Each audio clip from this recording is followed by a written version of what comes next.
Sa kapapasok na balita, nadagdagan pa ng 2 ang naitalang MPOC sa bansa.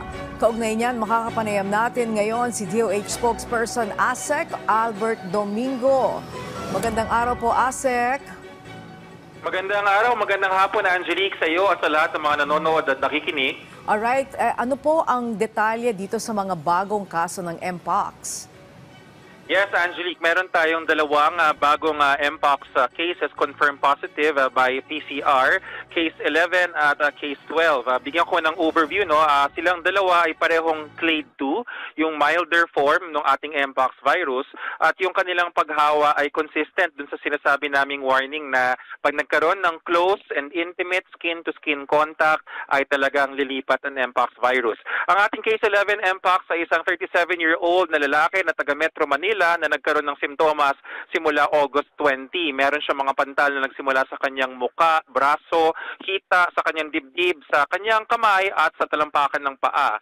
Nung unang tinanong ay wala naman siyang sinabing any contact with any person na may sintomas, pero inamin niya na nagkaroon siya ng close, intimate at skin-to-skin contact in the past 21 days bago siya makitaan ng MPOX.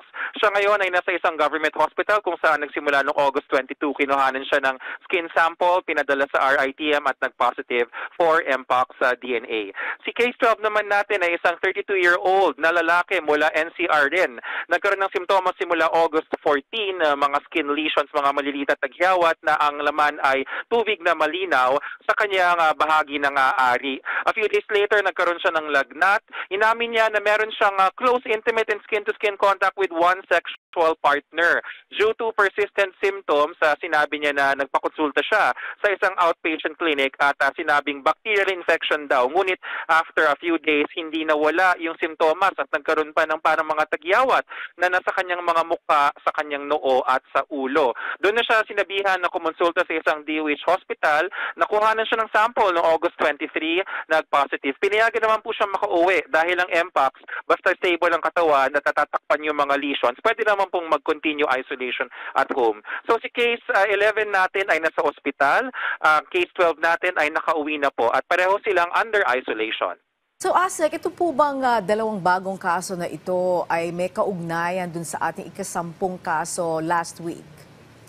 Inaalam po natin, Angelique, no, kung ano ang sitwasyon na pagdating sa contact tracing. Inabisuhan na ho at alam na po ng ating mga local epidemiology and surveillance units sa ating mga local government units kung paano tatanungin. Kasi ang importante dyan sa mga epidemiologist, tama kayo, ay malaman meron ba itong kaugnayan doon sa case 10 or kung wala man kaugnayan, saan kaya maaaring nanggaling. Sasagutin natin yung mga tanong na yan pag dumating ang bagong impormasyon. Okay, so mensahe na lamang po para sa ating mga kababayan. Yes, Angelique. Paalala po sa ating mga kababayan, huwag po tayong kakabahan. Ang atin pong Department of Health, nakikita nyo naman po, no, ora mismo kapag nakadetect kami, ina-announce po natin at paulit-ulit natin sinasabi, iba po ang MPOX sa COVID-19. Ang MPOX ay hindi po nakakalat sa hangin, nakakalat po ito balat sa balat.